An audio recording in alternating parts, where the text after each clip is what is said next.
Your brain doesn't want you to grow. It wants you to survive.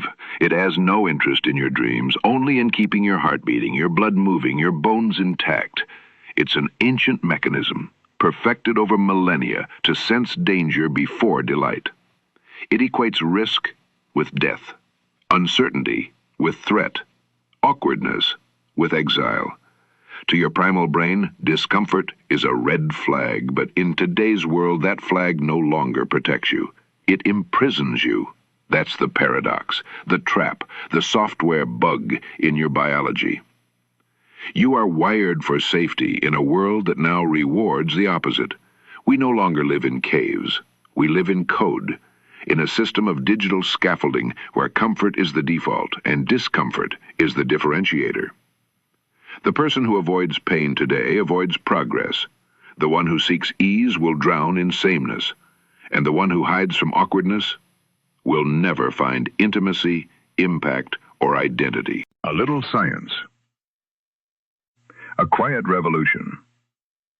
Your amygdala, the almond-shaped sentinel in your brain, sounds the alarm when you step outside your zone, not just for real danger, but for perceived discomfort, social rejection, public speaking, tough conversations, uncertainty. These aren't tigers. They're texts, emails, a meeting invite, a date with someone beautiful. But the brain doesn't know that. It responds the same way. Shallow breath, tight chest, quick exit. Back to comfort, it whispers. Back to safety. Back to the couch. So you stay quiet when you should speak. You settle when you should soar. You swipe past opportunity because it feels unfamiliar. And your brain congratulates you. Well done, it says. You're still alive. But what if survival is no longer the goal? What if you want more than a heartbeat? What if you want wealth, real wealth, not just currency, but charisma, not just income, but impact, not just likes, but love? Then you must override the primal script, not with force, but with awareness, not by silencing the fear, but by walking with it. The ancient parts of your brain can't be deleted, but they can be updated. They can be taught that not all discomfort is danger. Some of it is doorway. The neural loop begins to shift. Each time you walk into awkwardness and don't die, your brain records the evidence. Each time you survive silence, rejection, failure, you get stronger, not metaphorically, physiologically. Your emotional threshold expands. Your neuroplasticity increases. Your self-identity shifts.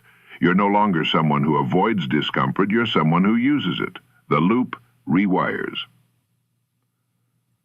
And then something strange begins to happen. You start to feel alive again. You say what you mean, and your voice doesn't shake. You pitch your idea, and people listen. You approach them, and they lean in. You no longer chase validation. It orbits you, because you're now playing a different game, one where comfort is not the goal, but the cost, and the reward is becoming unignorable. And what of that man who vanished, the one from the feed, the one who stepped back from it all? He didn't disappear. He was retraining his instincts, reprogramming his reactions, rewriting his life from the nervous system up. He wasn't meditating in silence. He was failing in public, getting rejected, embarrassed, uncomfortable, until his brain stopped flinching, until confidence became his default, until wealth started showing up uninvited, until love no longer felt impossible, until he became unformattable. He became unformattable. But most never will, not because they lack talent, not because they lack dreams, but because they've been formatted by machines, by convenience, by comfort. See, the modern world doesn't just tolerate comfort, it worships it. It builds systems to eliminate all friction. Faster food, quicker answers, softer interruptions, every click is a sedative. Even now, your phone knows what you want before you do. It predicts your thoughts, protects you from awkward silences, delivers dopamine in bite-sized, risk-free portions. But here's the trap. The more comfort it gives you, the weaker you become. This isn't a conspiracy, it's a calibration. Technology was designed to help us. And it did. It cured disease, connected continents, automated boredom. But somewhere along the way, it stopped being a tool and became a shield. We no longer confront the real world. We scroll through a filtered simulation of it. We don't speak, we tap. We don't feel awkward, we mute. We don't risk rejection, we ghost. It's not just communication that's changed, it's courage. Discomfort has become a foreign language, one most have forgotten how to speak. So what happens when someone raised on smooth edges encounters a jagged moment? They collapse. Spiritually, socially, financially. They avoid conflict until it explodes. They fear feedback like poison. They date passively, love cautiously, lead silently, because the muscle has atrophied, the tolerance is gone. And when discomfort finally arrives, as it must, they have no capacity to hold it. Now imagine a future where entire generations can't handle boredom, where eye contact is replaced by avatars, where disagreement is seen as violence, where the next innovation isn't intelligence, but insulation, a world padded in such soft algorithms that nothing hurts and nothing matters. This is not science fiction. This is happening.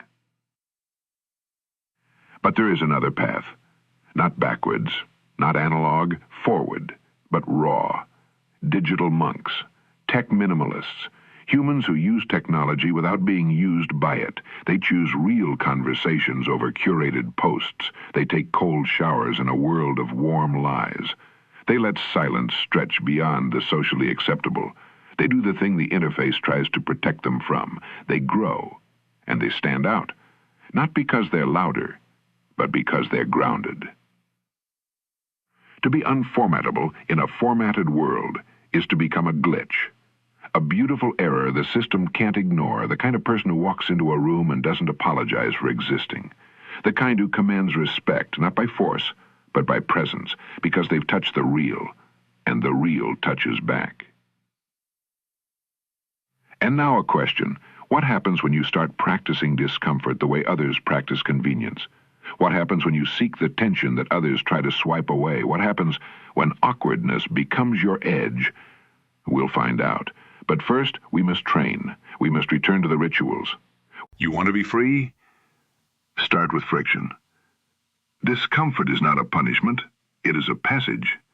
The awkward silence, the trembling voice, the racing heart before you hit send, these are your invitations, rituals in disguise, mundane, sacred, ugly, divine. This is how transformation begins, not with glory, but with a stammer. The alchemy of growth is awkward. Let's strip away the myth. There is no elegance in the beginning. There is no polish in the becoming. You don't build confidence by feeling ready. You build it by surviving not being ready. So you start a conversation that might go nowhere. You say, I like you, and mean it. You ask for more money and expect silence. You walk into the gym and feel like an alien. You don't know what to say. Your body betrays you. You want to hide, but you don't. You stay. You breathe. You finish the sentence. And just like that, you add a brick to your cathedral. There's a reason we avoid these rituals. They feel small, pointless, beneath us, but they are everything. Confidence is not conjured, it's composed, layered from the dust of daily discomfort. Every social stumble is a rewiring, every awkward goodbye is a micro-victory. You are not failing, you are calibrating. A man once stood on a stage and forgot his lines. He wanted to vanish. Instead, he stood still. People laughed, his face burned, but he stayed. He bowed, and he returned the next night. 1 year later, they were chanting his name. You don't remember the stumble, but it made the man. This is awkward alchemy, turning blushes into boldness, turning silence into strategy, turning rejection into refinement. It's not just social, it's chemical. You're literally building neural armor, wiring new thresholds for fear, not to become fearless, but to become familiar with the edge. Want more money? Get more awkward. Wealth doesn't flow to the comfortable, it flows to the willing, the ones who pitch before they're ready, who negotiate without apology, who send the invoice, ask the rate, demand the respect. Success isn't born in clarity, but in the moment you dare to speak before you know how you'll sound. Want love? Practice the cringe. Text first, say too much, be seen. Not the curated version, the one with need and mess and trembling truth. It's not game, it's gravity, because real love doesn't stick to polish. It sticks to presence. Want confidence? Repeat the rituals. Discomfort is not a phase, it's a gym. And you don't stop training because it gets easier, you go deeper. You choose new awkwardness, a bigger stage, a harder truth. You say it, feel it, own it, until discomfort no longer defines you, it sharpens you. And if you still wonder why you should do any of this, think of the man from earlier, the one who rewired his instincts. He started here with awkward alchemy, with rituals that looked like failure, with 1,000 cringes, until the cringe became charisma. Now we go deeper into the glitch. In a world obsessed with symmetry, the glitch is sacred. To be unformattable is to be unowned, unpredictable, unprogrammed. You don't follow the script, you write it, with stutters, scars, and unsent drafts. The unformattable do not fit the feed. They don't perform relatability, they live it. They say what others edit. They laugh too loud. They don't flinch in silence, because they've trained in the awkward. They've stretched past formatting. What does it mean to be unformattable? It means you're hard to categorize, too bold for passive approval, too raw for easy consumption. You don't play by the metrics, you magnetize without manipulation. You've built internal algorithms that make external ones irrelevant. You're not viral, you're vital. The world doesn't reward sameness, it forgets it, and sameness is the comfort zone's greatest product. Perfect, polished, inoffensive, forgettable. But the glitch, the one who steps off script, the one who dares to not care how they look while doing what's necessary, that's who we remember. The dropout who spoke truth to a microphone, the immigrant who rewired an industry, the woman who laughed too loudly at the boardroom table and still got the raise. They were all too much until they were undeniable. Being unformattable is dangerous to the system, to those who benefit from your silence. Because once you stop flinching, you start seeing. You notice the limits you were told to obey. You see the paths that were hidden by politeness. You understand how fear was used to sell you a smaller life. And then you start choosing differently. You don't default to yes. You ask why. You say no, clearly, calmly. You exit roles that no longer honor you. You disrupt. This is not rebellion for its own sake. It's clarity. It's claiming your design. You weren't built to be frictionless. You weren't made to be pleasing. You were made to pulse, to vibrate with your own rhythm, to provoke evolution by being entirely, wildly yourself, to become a beautiful bug in the system. And here's the paradox. Once you become unformattable, you stop chasing opportunity. It chases you. Because people don't want perfect, they want presence. They don't trust the overly rehearsed, they trust the real, the scarred, the stretched, the strange. The one who doesn't try to be relatable just is. You become the glitch that wins. Not because you beat the system, but because you opted out of its hypnosis. And still, people will ask, how do I get there? How do I become unformattable? You already are. But first you must fail the formatting test. You must make the ask, post the imperfect, say the weird thing, admit the desire. You must risk embarrassment as your initiation into originality. And when you do, you will feel the fear rise. That's how you know you are on track. But remember, even the glitch has rituals, and that's what we explore next. Big change doesn't begin with big leaps. It starts with friction, tiny, intentional, repeated. The cold email, the honest apology, the 60-second eye contact. These are not heroic acts, they are micro-discomforts. Insignificant to the world, invisible to your feed, but atomic in their effect. Because the compound interest of discomfort is power. Power is not control. It is capacity, the ability to hold more awkwardness, to sit longer in silence, to say what others won't. Each time you lean in, your threshold shifts. You don't stop feeling discomfort, you become fluent in it. It's like learning a language. The grammar is awkward, the rhythm is clumsy, but you keep speaking, you keep mispronouncing, you keep ordering the wrong coffee, and one day you're fluent, in boldness, in boundaries, in becoming. Here's what they don't tell you. Every trait you admire is born from discomfort. Charisma, learned in rejection. Resilience, forged in failure. Elegance, refined in embarrassment. Wisdom, born in silence. Discomfort is the forge. You can't fake your way past it, but you can walk through it with breath, with practice, with repetition. And here's how you start.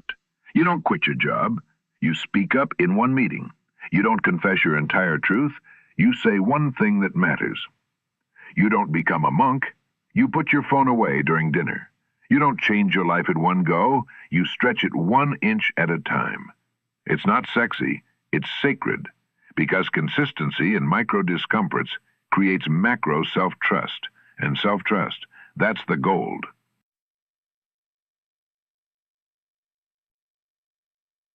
Micro-discomfort rewires identity. You don't just do brave things. You become someone who does brave things. You don't just try new ideas. You become an idea person. You don't just endure rejection. You become rejection-proof because the sting gets familiar, and then it gets funny, and then it gets fuel. The world rewards those who show up, not just once, but daily. And showing up isn't just action, it's intention. To put yourself in the room, to ask for what you want, to stand in your strange. Over time, your nervous system calibrates.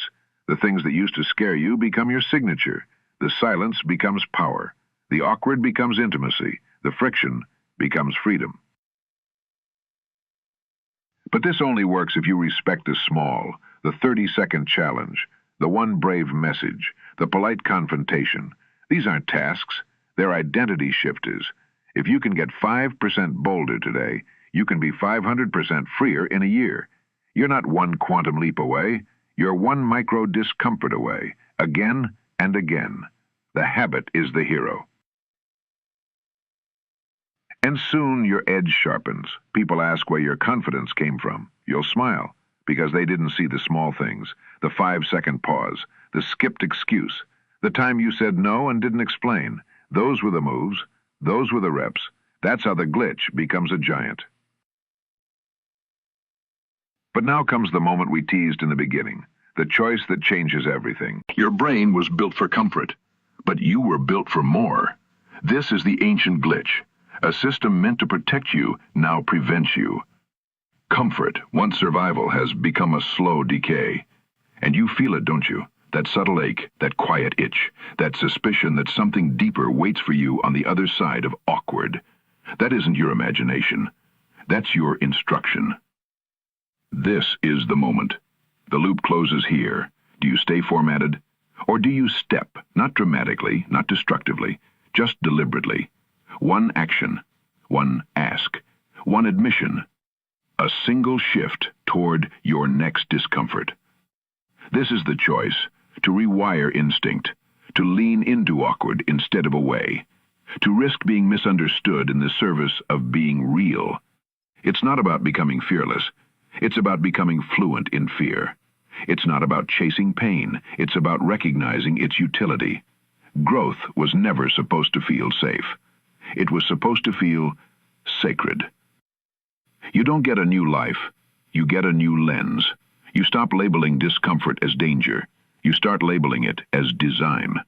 That hesitation before you speak, a portal. That awkward pause in the conversation, an invitation. That email you're scared to send, an initiation. This isn't about success. This is about sovereignty. You begin to see everything you thought was in your way was the way. The awkward. And here's the wild part. Once you make this choice, everything that felt impossible starts to look inevitable. The promotion? You asked. The connection? You showed up. The self-respect? You earned it. Through the rituals. You're no longer just reacting to life. You are generating it. This is the return of authorship. The path doesn't get easier. You just get more practiced in doing hard things with grace. You build a new relationship with fear. You stop needing it to leave. You just start walking with it beside you. And in that quiet companionship, you become indestructible. Not because you never break, but because you no longer break. the same way. And when they ask you, how did you change? How did you become this version? You won't talk about dramatic moments. You'll talk about choices, little ones, consistent ones, intentional ones. You'll say, I stopped avoiding the awkward. I stopped fearing discomfort. I started choosing it. And that leads us to the most essential principle of all. Not a trick, not a tip, but a revelation. The peace beyond perfection. You've been chasing it all your life. Perfection, control, comfort. But there's something strange that happens when you finally stop running from discomfort.